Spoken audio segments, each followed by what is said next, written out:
Welcome into the PHNX Suns post-game show brought to you by the DraftKings Sportsbook app, America's You gotta let it ride some more, Emma.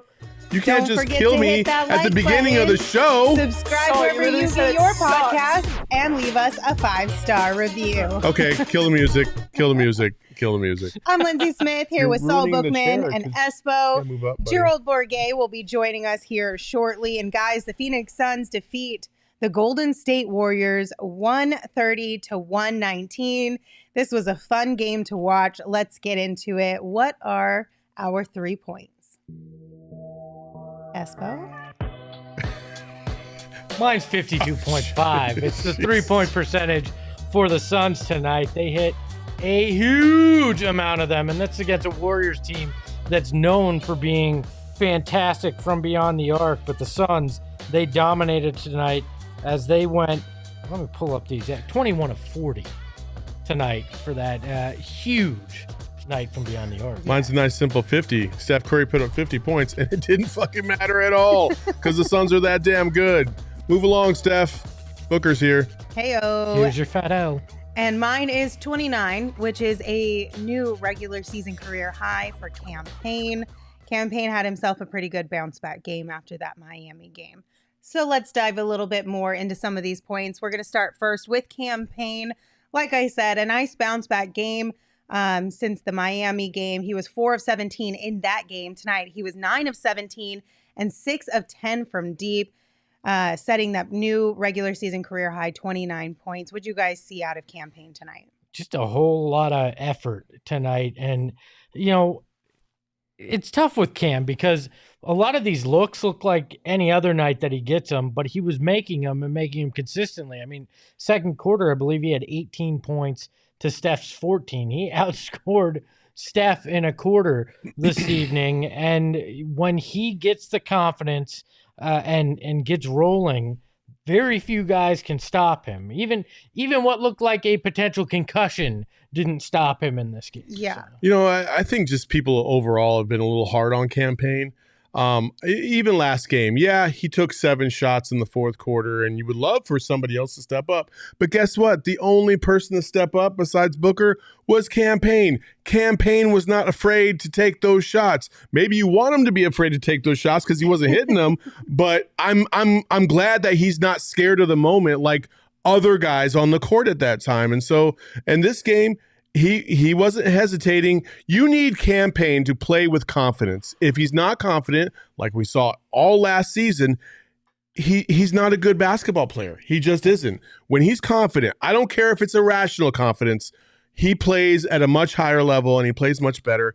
And not only did he do it on the offensive side, but he also had a couple nice plays on the defensive side, including a big-time block. That was nice. That was really sweet in the fourth quarter. So, like, I like Payne's energy overall, and when he's aggressive, it just feels like the rest of the team is aggressive. Yeah, but you live or die by Payne's confidence. Tonight, you lived by it. It was the water that sustained you tonight. But in other games, that confidence can derail you, like we saw in Miami. So. Double-edged sword, but on nights like tonight, you love seeing that confidence. I mean, okay, you live and die by Payne's confidence when you have two of your stars that are injured. Sure, I guess you could say that, but at the same time, like, you need somebody to step up, and for as much as we talked about other guys stepping up, none of them really have. The key players have not. Consistently, at least, I should say. We've seen flashes, yeah, but they haven't been nearly as consistent. So I'm okay with Payne saying, all right, fuck it, I'm going to do it. You know what I mean? Like, if nobody else is going to step up, I'm going to give it a go because why not? Nobody else is trying to do it. I mean, I don't blame him, honestly. And no. I'll be completely honest. At one point in time early on in this game, Payne had taken the most shot attempts out of the entire team. And I was like, I don't know if that's your best move for this on a team. Night like tonight, it is. On a night like tonight, yeah, absolutely. So I get what you're saying too, Espo, that his best attribute and sometimes his downfall is his confidence. Well, even when he's on the bench and he's the guy that you're hoping scores on the bench, it happens like that too. But I would much rather see this Cam that has confidence than the one that we saw in the second half of last year that lacked it all completely. All season. You know, all season. I want this guy, even if I have to deal with a game like Miami every. But my biggest question is this something that he can do coming off the bench? We've seen this game before. Cam Payne plays notoriously better in the starting unit. How do we replicate this when he's back with the second unit? I think you're starting to see it. He's just got to keep building. And for Cam Payne, his confidence and his demeanor is just one game on top of another. That's why we saw him in the Western Conference Finals be able to drop, I think, 28 against the Clippers to try and help the Suns to victory in Game 2, even though they lost. I'm sorry, not Game 2. Was it Game 2? Anyway, I'm sorry, Lakers Game 2. Yeah. First round. And he has shown those flashes, but again, you're trying to build and build and build. And I think when Chris Paul comes back, they'll take a serious look at giving Cam Payne some more playing time, and I think he will get some more playing time with the starters because hey, he's showing you right now that you can afford to spell Chris Paul a little bit more than you have been because man's been playing 32, 33 minutes a game, and now he's hurt. You know what I mean? Like, hey, everything leads to everything. If that's not a wake-up call for Monty to start cutting his minutes back, it's never going to be one. Well, and that was one of the big things coming into this season, us asking to cut Chris Paul's minutes back and asking him to kind of like ease up on how much we're utilizing Chris Paul was, okay, but can we do that? Depending on which campaign we get really decides whether or not we're capable of limiting Chris Paul more and giving more responsibility to somebody else. If we get this campaign or this version of campaign over the last handful of games where at least he's showing good energy, showing effort, having a couple of really great games, then yeah, we can rely on campaign. It's just a matter of how consistently can we have this campaign when Chris Paul gets back. The thing is, you're only going to sit Chris Paul when Chris Paul is willing to take less minutes. So that'll, as long as he's willing, I think you'll be able to see it. And I think the way you combat having to start campaign is what Saul's talking about. Stagger those lineups. Let him play with more of the starters at different times during the game. I don't know that it's so much he's in the game from opening tip as it is he's out there playing with starters, and it makes it a little easier for him to find his because the defense can't just focus on him as being the primary scorer out there. I would have agreed with you all the way up until Philadelphia on Chris Paul, basically making it feel like Chris Paul kind of dictates how much time he's really going to be pulled out of the lineup. I think we're getting to the point now where, okay, we have to take it out of his own hands because he doesn't know how to control himself. He got hurt against Philadelphia. The next day he said it wasn't a big deal, and if this was the playoffs, he probably would have played. And now he's missed 3 more games. So how serious is this injury, or is it just one of those things that lingers, longer because it takes longer to recover the older you get? And if that's the case, then you got to keep Chris Paul from himself. You really do. You got to protect him, and you got to limit his minutes a little bit more than you have been because you can't afford for him to miss stretches like this for something that seems on paper to be a small thing. So again, at the end of the day, I think Cam Payne's kind of showing that you can trust him, you can put him out there, and you can feel confident that at least he's going to give you the effort that you need night in and night out. I still think right now is load management for Chris Paul, that they're just weeding him back in eventually, but holding him out as long as they can to just get those extra days of rest in here. I agree. At some point, it shouldn't be Chris Paul's decision, but you also have to make sure that you don't frustrate him, lose him, create any kind of division as well. He's a pro. He's a pro. I don't know, man. He's been in the league for 17, 18 years. If he doesn't understand that his body isn't the same as he was when he's 20 years old, then what the fuck are we doing here? You know what I mean? Like he's got to be able to adjust himself. And I think that's something Chris Paul has not done. He has not adjusted himself. You got this man playing out there for 34 minutes a night and not really giving you much outside of assists. Like that's a problem. Ego is a hell of a drug. So yeah, but Monty can control that. We will see. But Cam does only make it to a lot an extent. easier. Yeah. Only to an extent. What do you mean? Monty can control his ego? Only No, to an no. I mean, extent. in terms of playing time, I mean, I don't care about.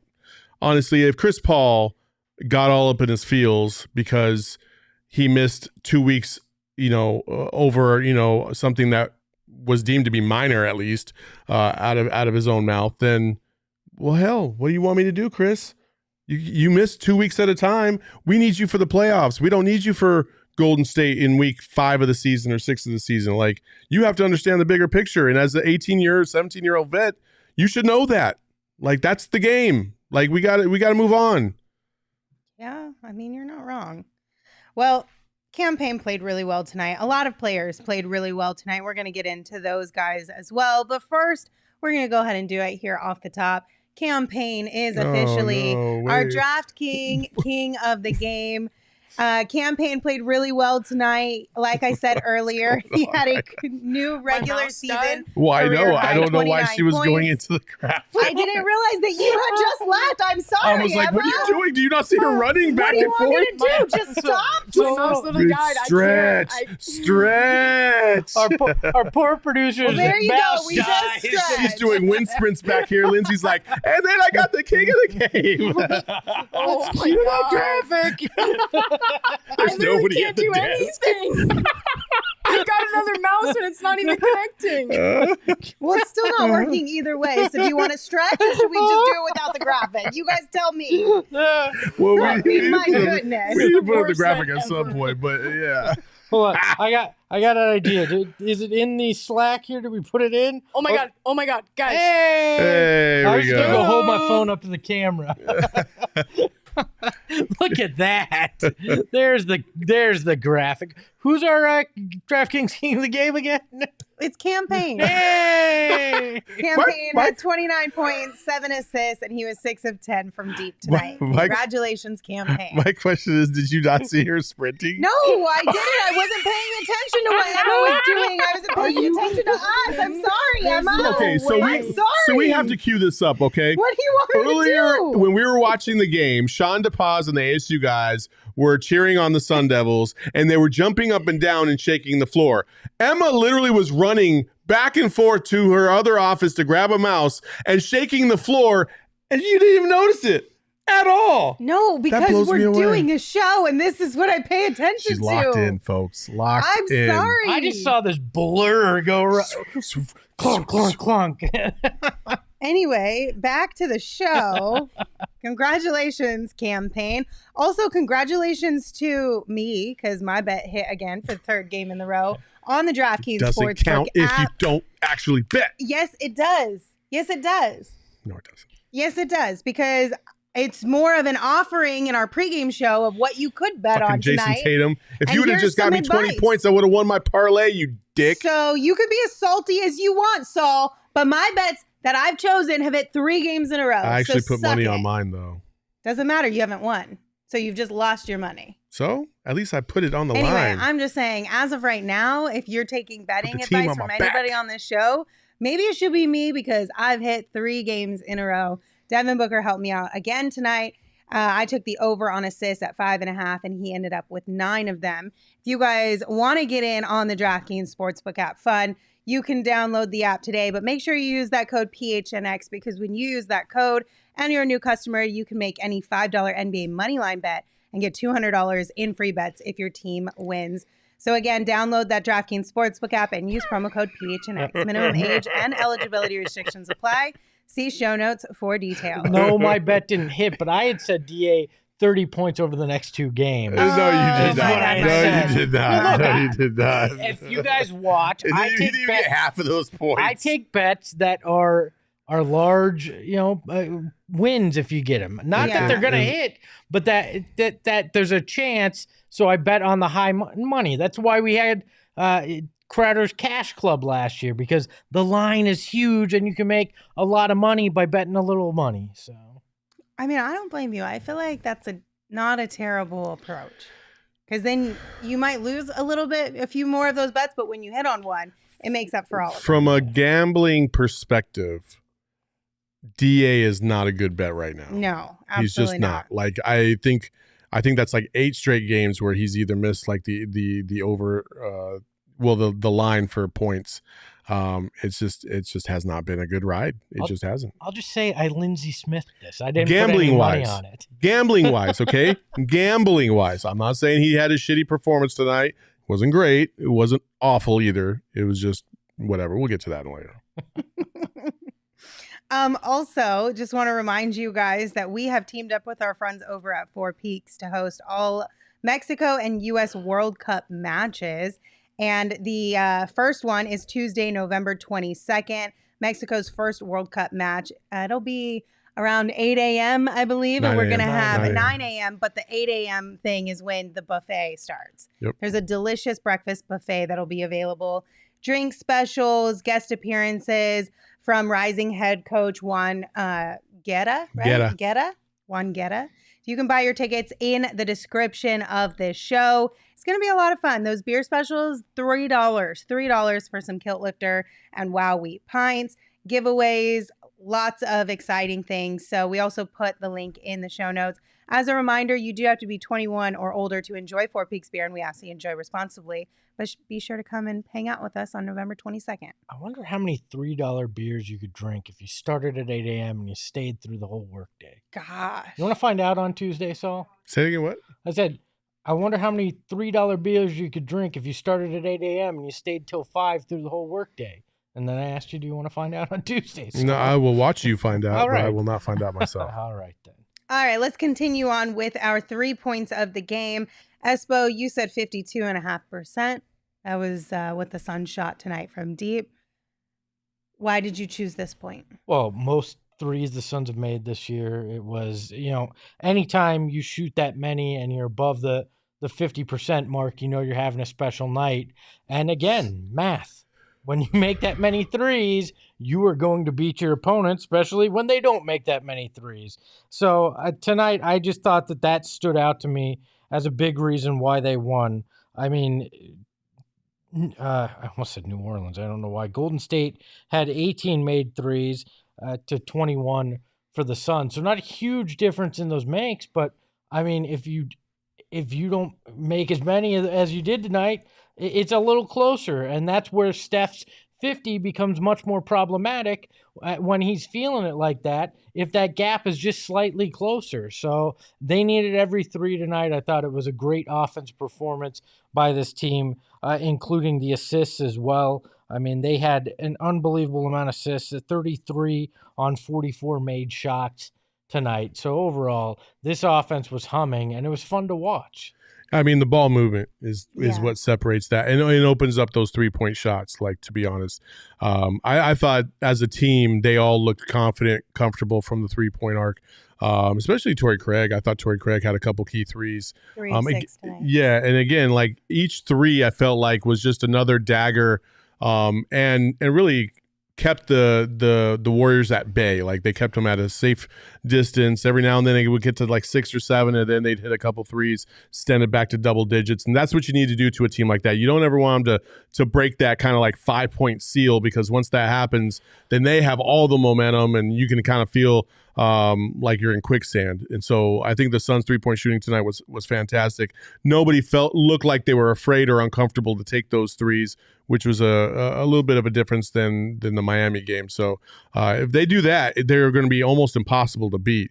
But they just got to remember, like, hey, this ball movement is what starts everything. We got to keep the ball humming around the perimeter. Well, we talked about Mikal needing to shoot more threes. He shot 8 of them tonight. He made 5 of them. When you can get that out of him, again, it's a very good night offensively. Well, I think that's the biggest thing that stood out, is just how spread out these 3-point buckets were tonight. You had Torrey Craig knock down a few, Mikal Bridges, Payne, Devin Booker, Ish Wainwright had himself a 3 tonight. Yep. Not Jock, sorry.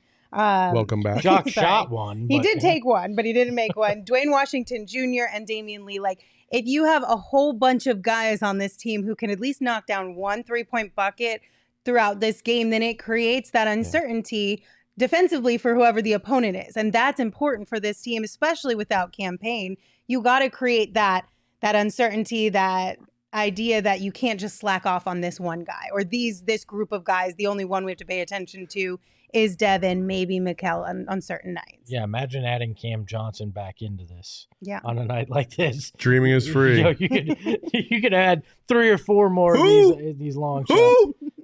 Our starting power forward. He'll be back soon enough. I forgot. He'll be back After soon 2 weeks, I enough. forget who you're talking about. Oh, come on. He'll be back soon enough.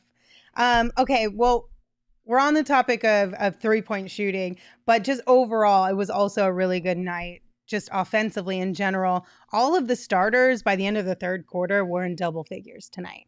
And it was a pretty high-scoring game for the Suns on that side. They were over 100 points heading into the fourth quarter. This was one of the higher-scoring games of the season, wasn't it? Yeah. For the Suns? Yeah. Mm-hmm. Would they have 70 at halftime? Yeah. That was a lot. Again, after losses, if you see a bet on DraftKings saying anything less than 60 points, as you take the over on the Suns. After losses, they always bounce back and score at least 60 points in the first half of following games. You have to take that bet because it's easy money. Tonight, 70 after a loss. Mm-hmm. Last game, 60 after a loss. Like, you gotta take it. Saul, your point tonight was 50. Obviously, is how many Steph Curry had tonight. But unfortunately for Steph, it just wasn't enough. Well, yeah. I'm not going to feel bad about the guy. But listen, the Suns basically did the opposite of what usually teams do. Is teams do like what teams do to Booker, right? They double team him, get the ball out of his hands, and force everybody else to beat him. The Suns basically said, "Okay, we're going to let Steph get his, but nobody else is going to get theirs." Now, Steph is always going to get his because he's just a freak shooter. But nobody else was really chipping in at all. Klay Thompson struggled again. Draymond Green is a shell of his former self. Like, it's kind of amazing how in just like a 5-month span since the NBA Finals to right now, how much Golden State has dropped off. Like, it's like they all just aged instantly outside of Steph. It's really crazy. It's like they all, I don't know. It's just there's something funky going on. We talked about it. Maybe it's the Jordan Poole thing. I don't know. I honestly think a lot of it is It's just man, they just seem slower. They don't seem like they're that into it. Jordan Poole wasn't even a factor tonight. Just very odd to watch that team now. Yeah, I think it comes down to Jordan Poole. I mean, that's the difference right now for this Warriors team. That guy was unstoppable at times last year. Tonight, 0 of 5 from the floor, 2 points. I mean, at the free throw line. That I don't care if Steph scores 60, 70. When you're not getting any production out of a guy that was an integral part of your championship last year, you're going to have a difficult time, especially when Klay struggles. I mean, he made a few buckets at the end tonight, but it still was 6 of 17 from the floor and only 3 of 9 from 3. Like, Steph can't do it all. We saw it with Book. Book can't do it all. I mean, I don't care how big of a star you are in this league. You still need other guys around you to step up. And the Warriors just haven't had that, in particular on the road. They just have not found anybody to help Steph out on the road. For those of you asking, yes, we will get to all the trade talk at the end of the show. I promise. Yeah, so stay with us. Teaser. We'll get there. We got some cool things to add. We got some conspiracy theories too. Tinfoil hat shenanigans going on too. Speaking of 50, we have 300 people watching the show, and we don't even have 50 likes. Damn, son. Get in there, hit that like button, and maybe I'll drop something for you later. Ooh, okay. We do have a couple super chats that I want to get to here. The first one is from Michael. Thank you for your super chat, Michael. Said, good W, but DA, a.k.a. Kwame Brown, has proven he's nothing without a legendary point guard. He can't validate his contact. Do you guys want to talk about I think he meant contract. Oh, contract. That makes way more Yeah, well, sense. read the next one because they're both DA related. Okay, and then Trevor, thank you for your super chat. Trevor says, great team win, but DA needs to get away a little from that turnaround shot. Needs to back down more, especially when being guarded by smaller players. That's where I'll go with this. Listen, DA came out with energy in the first half. And, you know, you hope that he was going to have a nice game. And I think a lot of people were expecting him to have a nice game. My only issue with DA tonight, I wasn't really concerned about. I thought his effort was good on both ends of the court. I didn't have any issues with that. What my issues were were on the offensive side of the ball, especially when they started the second half and he got the ball about 4 or 5 straight times. And he had smaller guys guarding him, and it was like he was afraid to get too physical with them in fear of an offensive foul or something like that. And sometimes those small guys were pushing him away from the basket to where when he was taking those hooks, they were basically damn near at the free throw line. And that can't happen. That cannot happen. When you're the big dog, you got to eat, and you got to have so you got to be stronger than that down low in the paint. That was my biggest thing about DA. He was very soft down low in the paint tonight. He should have had 20 easily tonight. And again, this is just another microcosm of the things that he needs to improve on as we move forward. You can't be taking those kind of one-handed faded shots at the free throw line. You got to be stronger, especially when you have smaller guys guarding you. Yeah, I mean, he had Steph at one point guarding him on the block, and he got pushed out. Steph Curry should not push your center out of the lane. Yeah. Your center should yak on that dude. I'm sorry, but he should dominate him, and that didn't happen tonight. But going all the way to call him Kwame Brown, pump the brakes. Yeah, all you have to do is look at the team across low blow across the court and look at Weissman. Yeah. He's not even in the league. He's in the pick G League right now. Down in the G League, playing in Santa Cruz. Number one pick center. A lot of similar skill sets to what DA and people thought, and he's playing in the G League right now. There's different levels to being not as good as expected, and DA is not at that rock bottom level. I'll say that. Not even close. Yeah. I agree with both of you on all of your points. It was frustrating later in this game to watch DA and not push around guys like Steph Curry down low. Like I would have loved to have seen that. I will say on the opposite side of the coin, DA did start this game really well and was a big part of the energy coming out of the gate. So there was a positive part of his game as well. Obviously, it dropped off a lot in the third quarter there, and we need to find consistency throughout this game, but I do want to give him at least some credit for what he did in the first quarter. Again, I totally get that, but it's a 48-minute game. I feel like DA just has to grow some more, and again, yes, a hook shot over Steph Curry is a good shot if it's within 10 feet. But some of these shots are not within 10 feet, and he's getting pushed out by guys that way less than him. So for everybody that's like, oh, well, he's got to build some muscle, he's got to get strength. Like, that's not it. That's not it. It's just technique and will. That's all it is, those two things. And you got to be better. There was a possession. I will just say this. There was a possession where Draymond Green was getting really physical with him right before they both got teed up. And DA was trying to establish post position, and Draymond just refused to let him have it. Refused. Was pulling him, grabbing him. Refs didn't call anything. To me, at that point in time, I'm like, bro, that's when you get aggressive and you fight back. Even if you get a foul, who cares? You got to fight back, and you got to establish dominance. You got to get that dog in you is what you have to have. And and a lot of people that are upset about DA, it's basically because of that. They just don't feel like he is playing as aggressive and as hard enough as they would like him to, and that's all I'm going to say. What? I don't know if this is a lost art form, but what happened to when you got a small guy on you like that in your DA size, taking a few dribbles to back the guy down? Like, I've never seen DA really do that, where when he establishes position, he gets it, take a few dribbles to back the guy down, use your size. I don't think he's confident enough to do that in himself. But, I mean, you're 7 foot. You're a muscular dude, and you've got a 6 foot nothing guy with his arm in your back. Push him out of the way. To put the ball on the ground. Mouse in the house. Mouse in the house. I mean, that's what you're taught, to just push a guy like that back. At some point he's got to learn that. If he doesn't have it in him now, he has to have it in him to win. And I've got a lot of thoughts on DA, but I actually put on our audio feed a 5-minute fast take that you can go listen to, all my thoughts on Deandre Ayton and where I really think the problem lies, which is a lot of rebounding. Okay. And we can talk about this later, but not tonight, because tonight, like Brittany said, enough about DA. What about Mikal Bridges, 9 assists? I want to keep this a little more positive here for the remainder of the show because there were some guys Nice tonight that try. deserve some flowers, and Mikal Bridges is absolutely one of those guys. He finished tonight with 23 points, 9 assists, and 9 rebounds.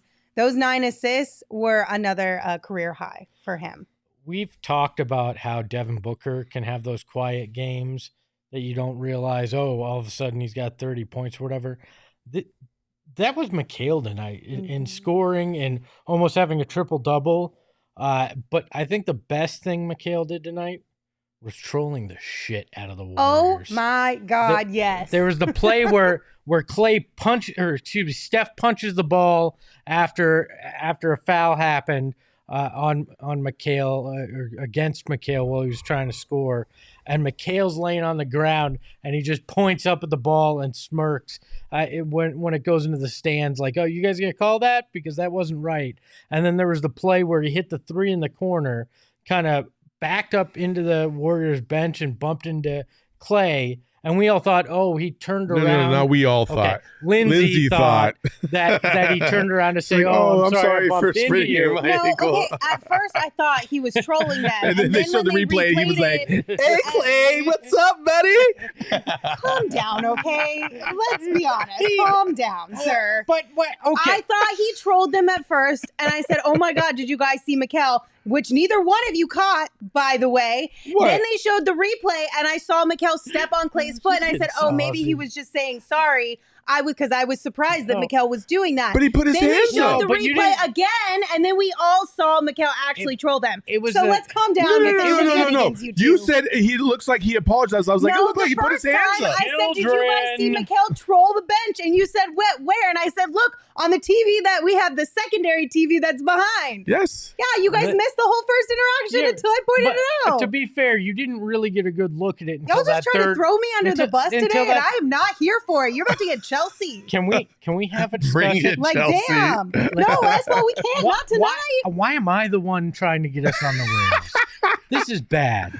Come back to the rails. You guys are on my You're nerves. both right. It was the third replay where you really realized that Lindsay's first thought was the right one because he's pointing the 3 fingers at Clay and wagging the head. And, I know some people don't like, oh, well, we don't like it when other teams do it. Yeah, well, I like it when we do it, all right? Because it's fun and it gives you an edge and it's a swagger and something that this Suns team hasn't always had. So I love the fact that he's doing this and that they're having fun and that when they're hitting big threes, they're celebrating. We worried that maybe JaVale would have taken that with him. No. I wonder, is this just like, is the target Clay now? Like, no matter what, Yes. it doesn't matter. If somebody could be on the other side of the court and do something, they're going to run over to Clay. To be fair, there was a lot of speculation because Ty Jerome was sitting right next to Clay that Mikal was more trolling Ty because they have that relationship from when they were obviously teammates. But I don't know. I kind of like to think he was doing it to Clay. But knowing Mikal, I would also kind of be surprised and think that it makes more sense that he would be doing it to Ty. I think he was doing it to all of them. You don't turn around to the defending champs bench and do that. I don't care if your best friend or brother is sitting there. You don't turn around to the defending champs bench and do that if you don't want all of them to feel it a little bit. All I know is sassy Mikal is my favorite Mikal. The great clips, memes, photos, all the things we get from Mikal make him top notch. His basketball is fantastic, and we've seen flashes this season of what his potential is. If he can put that together consistently, and then you throw on all these extra things on top, fan favorite forever. I do love it. However, based off of what happened last season, I really didn't like getting shit on as much as we did after we lost to the Mavs, and like how much everybody was out for our throats because of the way we had acted that whole season. And I'm like, oh, we doing this shit again? Okay, cool, let's do it. You know what? I don't care. Screw that. Have fun. The chat's have acting. as much fun as you want. Talk your shit. Have a blast. I don't care what other people are saying. I just don't want to hear you guys complain about it when it happens to us. Look, because we have complained about it when it's happened to us. How dare this guy? Well, yeah, Who does he think he is? I'm like, dude, like when your it's the same shit we did to them. when your sibling does something and somebody makes fun of him, you're like, no way It's you mine. do that. That's my Right. brother or sister. Yes. You don't do that.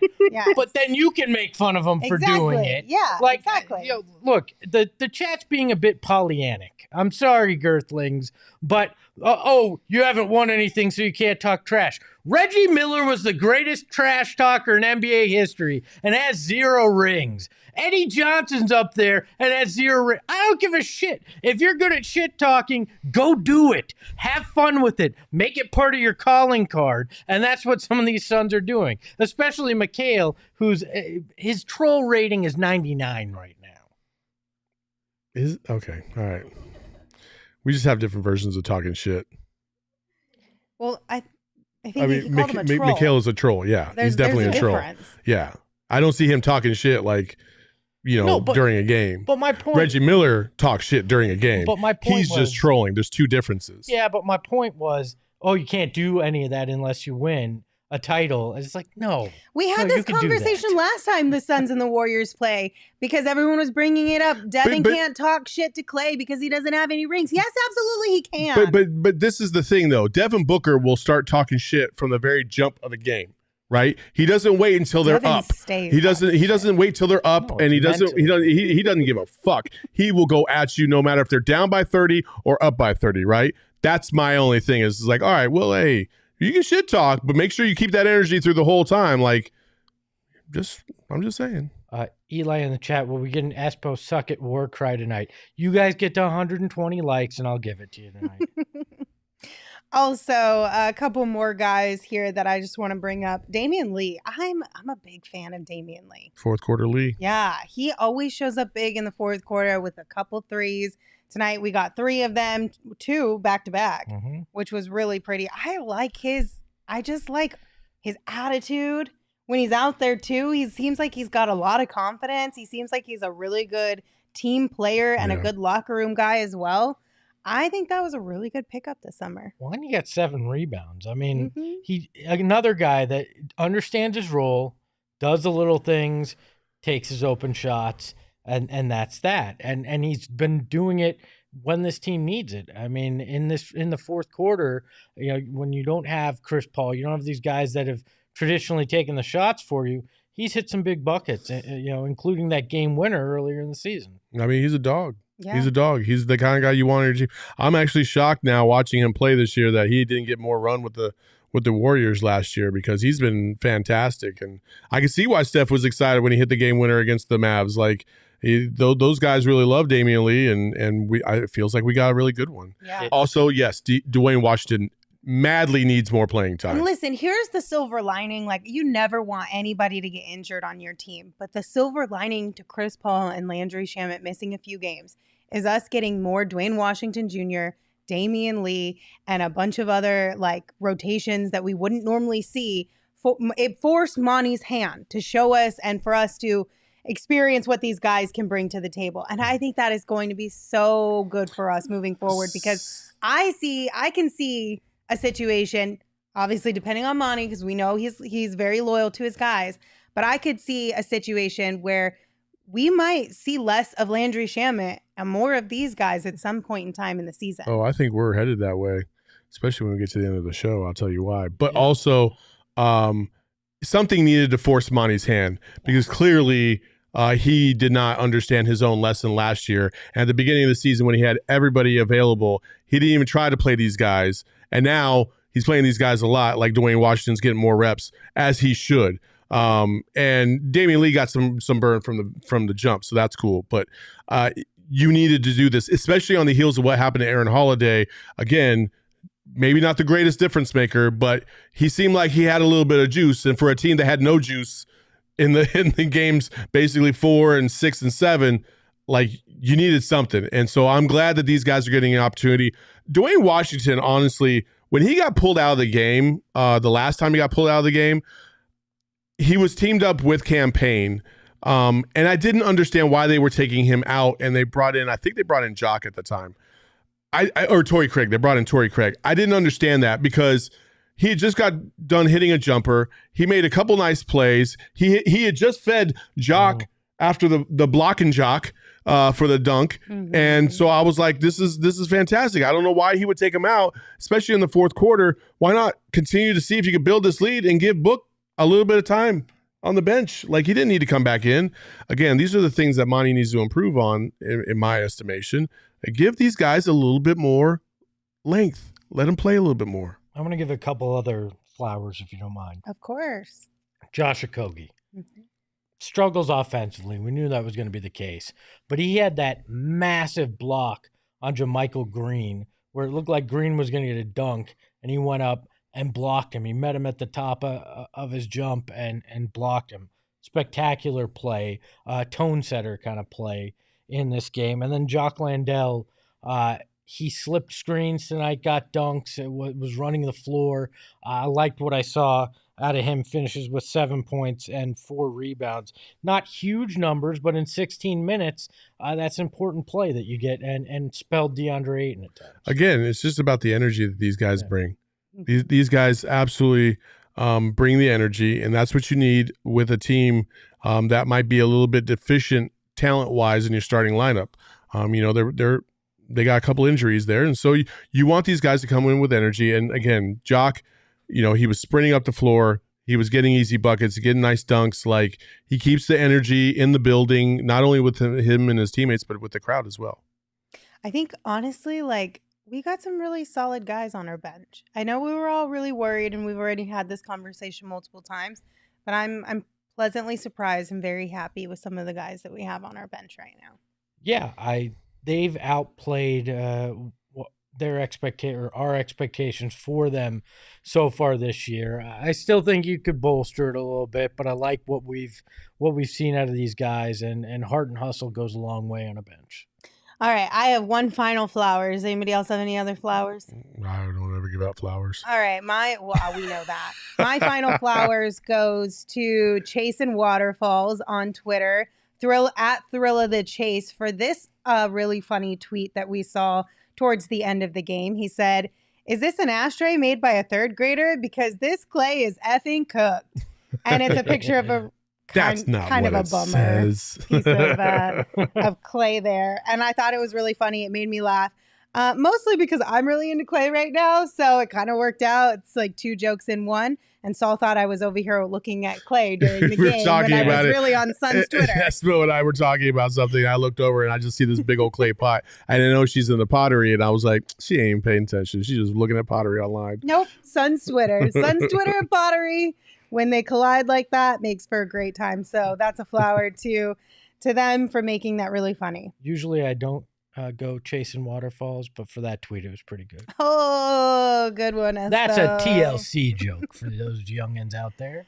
All right, it is time for Sweatin the Small stuff.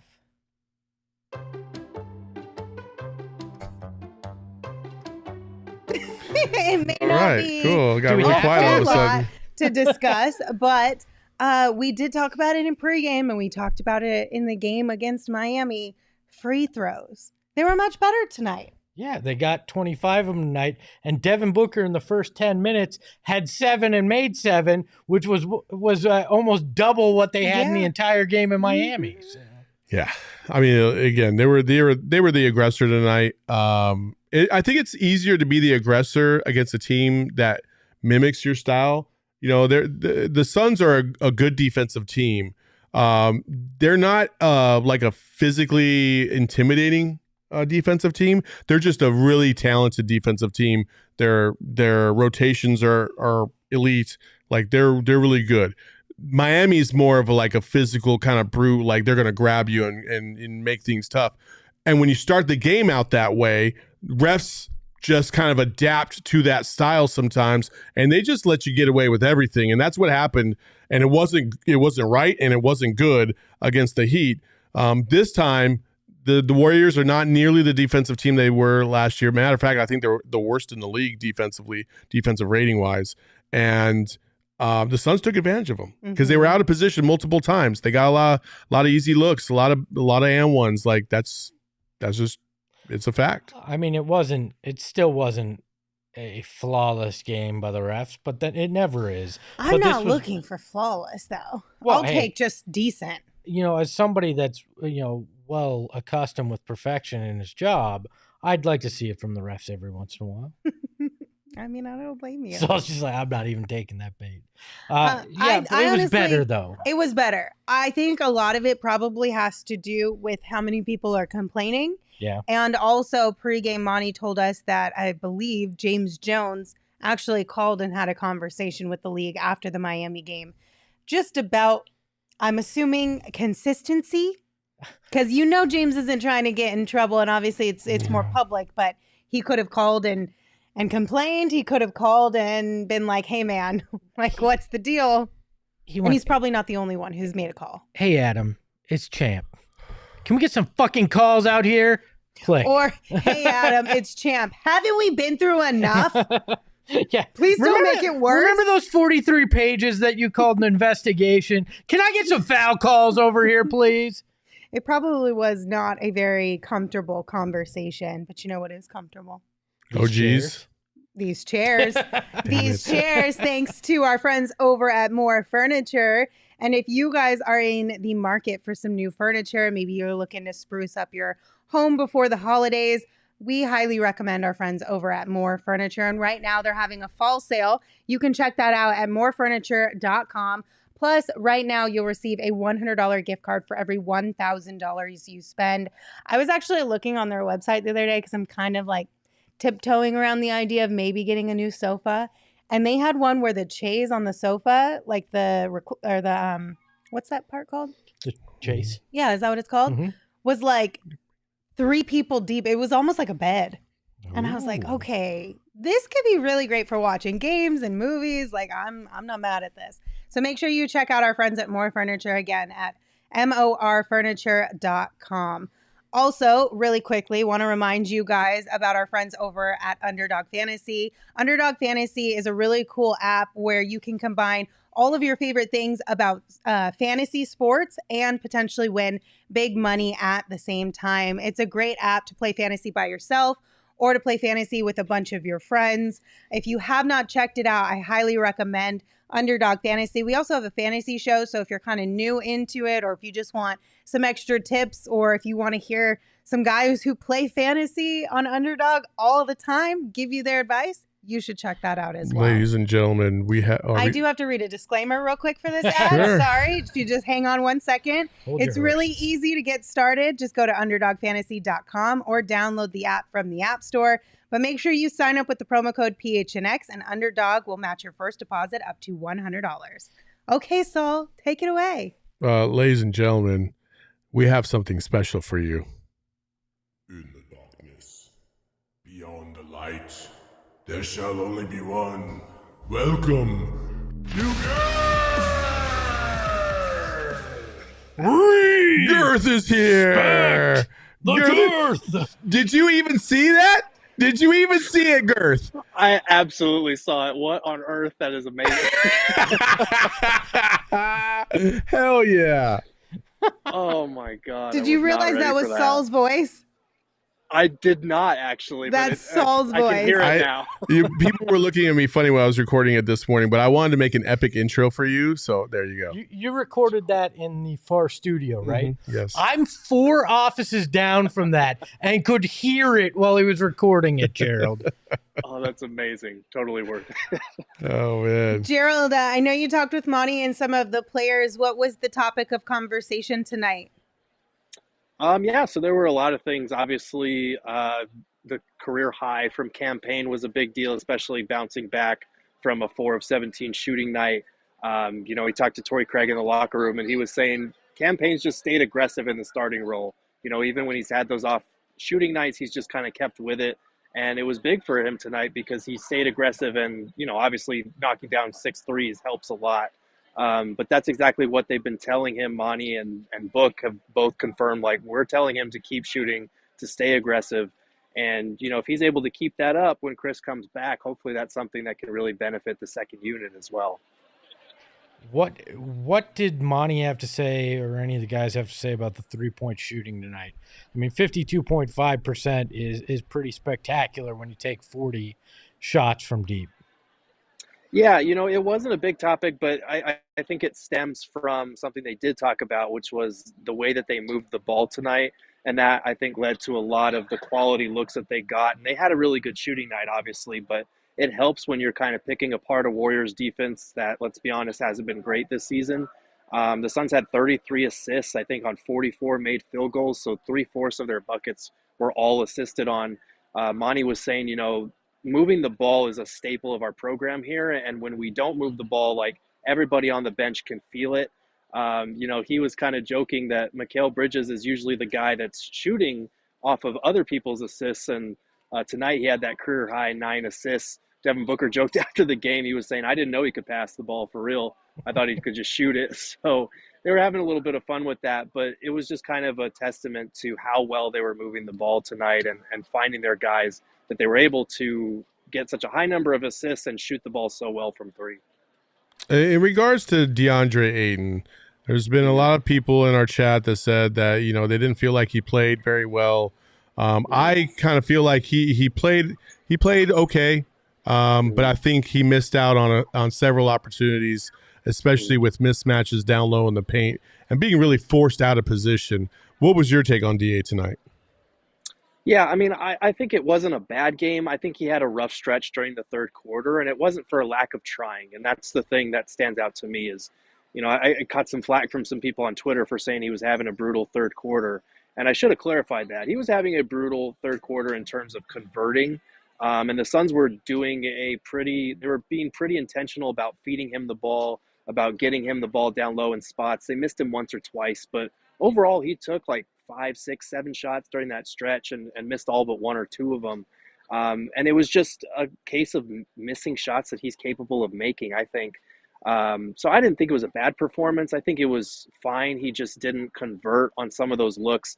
And of course, there was that one play where, yes, he had Curry on him and didn't put him through the rim on that play. He kind of took a fading hook shot, which, to be fair, he's really good on hook shots, but like, Curry's 6'3", you've got to back that dude down. And that's one of the examples that we'll point to when we talk about DA not getting to the foul line or having an off shooting night or whatever. He still shot 50%, but we know that DA is, closer to 60, 70% shooting most nights. So it was an okay performance, but it's one of those things where that mindset needs to change a little bit. Monty did say that, he felt that Jock and DA, even though they didn't always make the shots, they were trying to punish those mismatches. And that's kind of the most important thing against a defense like that. Gerald, any concern post-game about Cam Payne after he hit his head on the court? It looked pretty vicious from what we could see on the replay, but obviously he stayed in the game. Yeah, he stayed in the game, and he seemed fine at the podium, like him and Mikal Bridges. They should never pair those two at the podium because they were just cracking jokes the whole time. But yeah, he seemed fine. He was able to play through it and get back out there and then finish the game. So it's something we'll keep an eye on, but he seems fine for now. I don't know if I trust them anymore, any of them, when they say they're okay or they act okay after something happens. But I'm just being overly cautious. You did mention a little bit ago the foul line. Free throws were a lot better tonight than they were in the game against Miami. Of course, Devin kind of set that tone early. He was 9 of 9 from the stripe. What did they say about just maybe a little bit more opportunity there? Not so much better officiating, but more opportunity there? Yeah, Book was very intentional. I think in the first 7 minutes of the game, he had more free throws by himself than the Suns had as a team the entire Miami game. So, pre-game, Monty had mentioned, obviously, that James Jones had talked to the league, and he kind of left it at that. We might have seen a little bit of residue in that regard, but I do think they were more aggressive in attacking Book, setting that tone early. Monty praised him for that, but also said, I don't think he was doing anything really that different from what he's been doing, and then cut himself off so he wouldn't get fined. But Book was saying, it was a little bit intentional tonight after the 4 free throw game in Miami. So it's something we'll have to keep an eye on. Book has gotten to the free throw line pretty consistently this year. Now it's a matter of getting some of the other guys to join him like they did tonight. All right, I have a bone to pick with you, Gerald. Uh-oh. You are what's that? You're Mr. Mathematics, right? We've had Right, the math right. argument. You tweeted tonight, Damian Lee is shooting about 103% from three in the fourth quarter, including 1,084% on quarter threes. Don't look that up. Espo, I The did. math ain't mathin', No, I Gerald. looked it up. It's true. The math ain't It's mathin'. true. It's true. I'm I disappointed mean, I said in you. about, and I also said don't look it up. So you deliberately disobeyed me. What are you doing? That's all You I know didn't how follow to do, the Gerald. rules, Espo. Yeah. You didn't follow the rules. Gerald, before we do let you go, would you guys mind if we talk about the trade stuff? Because I'd like to hear. Yeah. Oh, I thought you were going to play the intro again. I will Gerald, play hang the with intro us. again. Let's talk about it. Gerald, so a couple tweets tonight in terms of some possible trade murmurings out there. The first one, I think we're going to pull these up here in a second. Just waiting for that to happen real quick. All right. The first one by Jake Fisher. Word is the Suns appeared close to finalizing a 3-team trade involving Jay Crowder prior to tip-off tonight against the Golden State Warriors. And then Mark Stein earlier in the day said there have been some credible rumbles this week that the Suns have made progress on finding a trade resolution to the Jay Crowder saga. Crowder's cryptic IG story appears to feed into that notion, which was just a big black screen with a little small clock right in the middle of it. And the clock, I think the clock time was like 10:10 or something like that. So we should check Jake Fisher's tweet. Did that come out at 10:10? oh my gosh. No. Honestly. So Gerald, obviously you're in the arena. I know people saw this. What have you heard in regard to any of this? I haven't really heard much. Obviously, anytime Jay Crowder is going to tweet something like that, put it on his IG story, there's going to be speculation about that type of thing. It wouldn't surprise me if they got close, especially coming off a 4-game road trip where they went 1-3, and it was pretty clear that they needed some help. I do think that there's probably been a renewed sense of urgency as far as getting something done to help out a rotation that, let's be frank, could use a little bit of help. Of course, they had one of their best games of the season shorthanded tonight to kind of contradict that. But, we actually kind of ran into James Jones hanging out in the media room area. He seemed to be in a good jovial mood. Not that you can really read too much into that, but he was here. And he's not always hanging around this area. So I thought that was kind of interesting. But definitely something to keep an eye on if they got close tonight, if those reports are true. So you didn't ask him anything? No, because JJ, asking come him on. back, Champ, tell me, hey, what we got? yeah, Come on. he's not going to give us anything. Did he look like he had a Shea Gilgeous-Alexander smile, Oh or my God. Did he have like an Eric Gordon feel to him? I mean, Like could it have been Eric Gordon here, Jay Crowder to Milwaukee, Grayson Allen to Houston, something like that maybe? Bogdanovich. Bogdanovich of any ilk. I mean, I'll take either Bogdanovich. If I speak, I will get in trouble. That's all I'll say. Just yell out right now, James, what did you trade for? And I think Andrew Wiggins in the stands is going to look at me like I'm crazy. no, what you should say right now really loud is, what, we traded for Andrew Wiggins? Oh my God. Okay, They'll try to get me in deep trouble. if you guys were speculating, because obviously we haven't gotten any hint as to what the other two teams, obviously we know of the three, there's the Suns who are involved, but who do you think the other two teams might be? I mean, we've heard rumors of Miami a lot recently. We heard rumors of the Bucks Detroit. a little while ago. Detroit was a while back, though. No, we heard about Detroit possibly being in a 3-team trade as well. Yeah, but that's just in the comments. Yeah. I mean, for me, the Bucks wouldn't surprise me because we know that they've been interested in Jay Crowder. There was a report the other day that they're interested in trading Grayson Allen for a defensive-minded player, which is a synonym for Jay Crowder. But it could be a situation where the Suns don't really want Grayson Allen, so maybe looping in a third team and that kind of deal might make sense. Is there any name, if you could will it into existence, a realistic name that you would hope is what would come back in a 3-team deal here?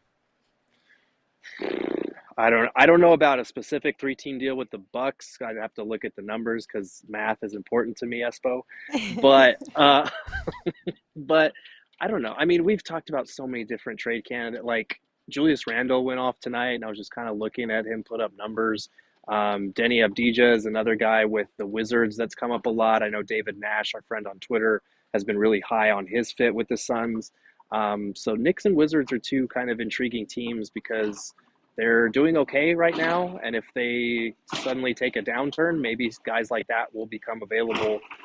Maybe not Julius Randle, but, like Evan Fournier, for example, is just sitting on the bench doing nothing in New York. So just some things to keep an eye on. Julius Randle balled out tonight against the Nuggets. That he did. The chat keeps saying Kelly Oubre, and if it's that, I probably won't show up to work for a few days. I'm just saying. Oh no! Don't you say it. should be Don't prepared for an underwhelming trade. Are you getting? Do you have sources on? No, you're hearing saying, underwhelming trade. No, I'm just saying because things are getting a little bit more moving out of necessity, not just because we can make moves. Not yet. They're getting closer to it. Let me just say this. I just think you should prepare yourself for something that's a little underwhelming. It's just a gut feeling but that the I trade have. deadline isn't until February. They got plenty of time. I'm aware of that. But I think if the reports that we have gotten over the last week of them starting to re-engage teams about a Jay Crowder trade, there's a reason why they're re-engaging those teams, and that's because of injury. I'm just saying, I'm not saying they're moving right now out of desperation, but it's closer to desperation right now than it was at the beginning of the season. That's all I'm saying. Can you agree with me here? Because Lindsay or Chelsea, whoever it is sitting over there, is bringing down the mood. Any trade's a good trade right now when the asset you're dealing is a guy sitting at home, right? I mean, yeah.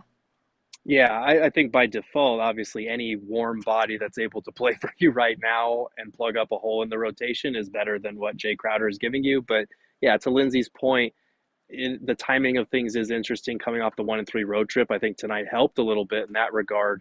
But we just don't know who they're talking with, what they're talking about, what the price line is set at. So it's all speculative. But yeah, I'm not expecting some high level role player. I think you're probably looking at maybe a buy low candidate or just a decent bench piece that you're hoping will really fit in nicely with this system. Espo is completely full of crap. If they traded for like Russell Westbrook, like you think this guy over here is like, oh, he's a warm body, that's good enough. No, okay, he would lose his shit. That's a fair point.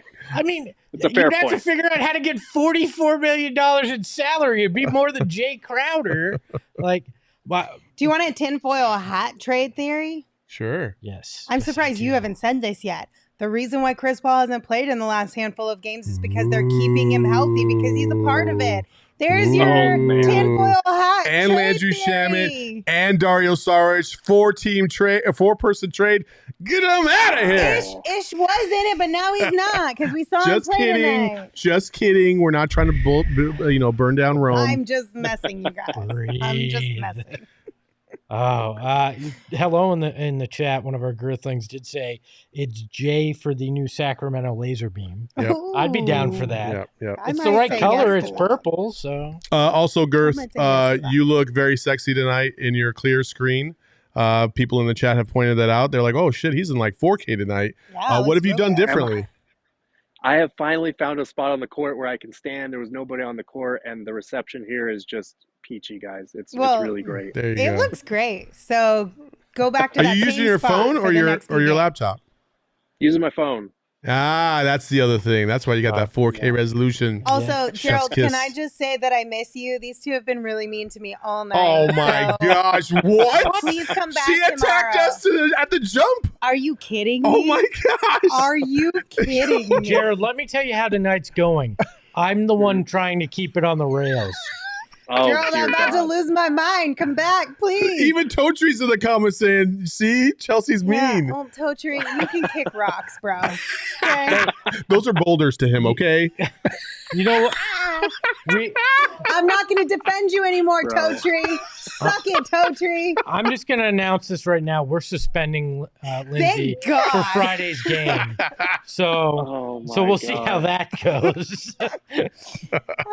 Gerald, anything else you'd like to share with us before we say goodbye? Yeah, the one last thing was everybody was asked at the podium about the Suns' new uniforms. And obviously, I've always been high on them from the start, but you could tell that being able to talked to the indigenous people that came in to explain the backstory of the jerseys meant a lot to them. They were proud to kind of represent.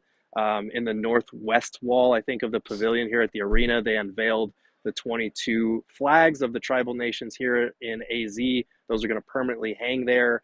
Obviously, the court looked gorgeous, and it was really cool to come in with all the turquoise lighting and the intro video that really popped.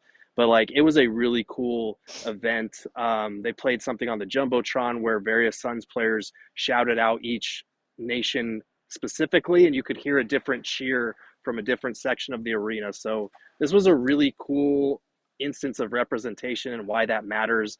Monty was talking about after the game how important this kind of thing is to represent the various peoples of Arizona. And, as a student of American history, he was saying, sometimes as a Black man, like we tend to focus on our own suffering, but like there is something to be said about the grace and the resiliency of the indigenous people in this country who were also dealt a really bad hand, and the way that they've responded to that. So I thought it was really cool.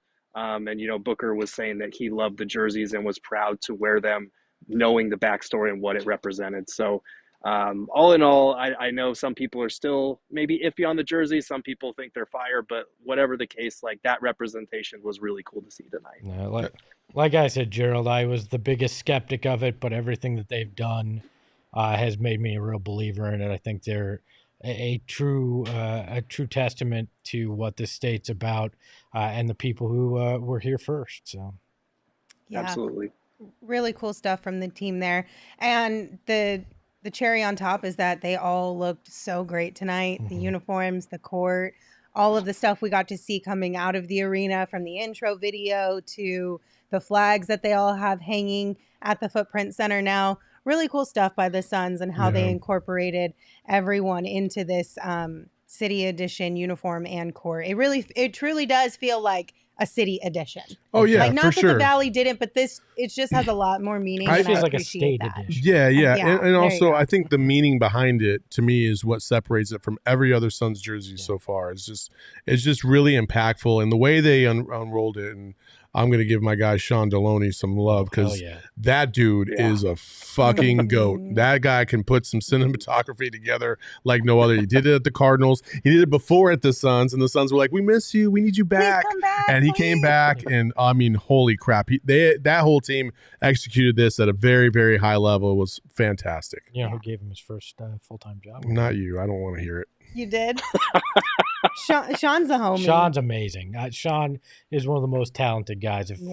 If you see a truly great video coming out of that team, Sean's fingerprints are all over it. He does amazing work. Shout out to him. The intro was unbelievable, and if you haven't seen it, go check it out on Gerald's Twitter at Gerald Bourget. Yep. All right. Well, Thanks, Gerald. Thank you, Gerald. Appreciate you. absolutely. You guys have a good night and get some rest. Thank you. I have two things to say real quick. Okay.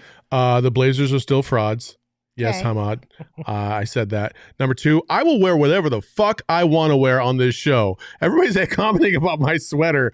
It's a cool sweater, and it has cool stripes and colors. And yes, it represents the community out there, which is fantastic. But what does it matter to you? I want to wear it, so I'm going to wear it. Yeah. If you don't like it, you don't like it. That's your problem. Yeah. Saul, I appreciate you representing that tonight as well. Thank you. Somebody said, well, it's not their month. I'm like, what the fuck do you want me to do? Every month is anybody's month. Exactly. As long as if you represent them. For me, every day is Black History Month. Jeez. I really don't know what to say, but y'all got to calm down in them comments. Like that's all I'm going to say about that one. Wear whatever Jeez. you want. So I'm going you to. continue I've wear worn some whatever booty you shorts want. on this show. I've worn some long ass sweatpants. I wore gray sweatpants the day after Gerald took it like third overall in our fall draft. I didn't intend to. I just happened to do that. See, I don't care what I wear. I just wear what I feel comfortable in. So As there you we go. should, yeah. I know what to say.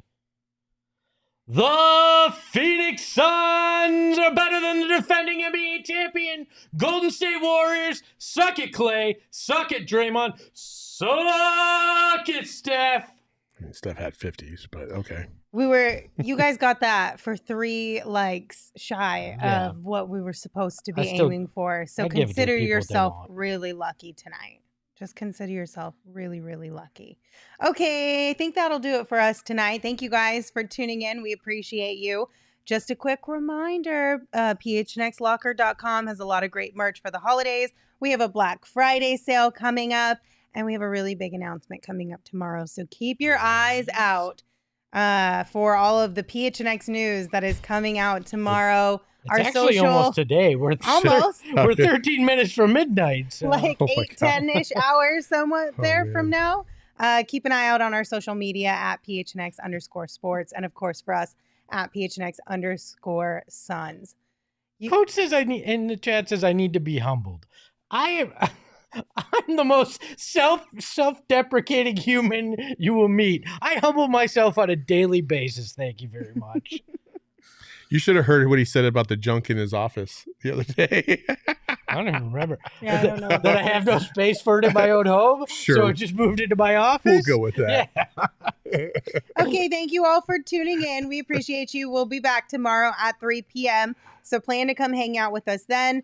Until we see you tomorrow, you can follow me on Twitter at LindsaySmithAZ. You can follow Saul at Saul_Bookman. You can follow Gerald at Gerald Bourget. And of course, you can follow Espo at Espo. Espo, take us home. There's nobody more humble than Espo. He's the humblest human being on the face of this planet. You look up the definition of humble, you're seeing Espo. Ahoy, hoy.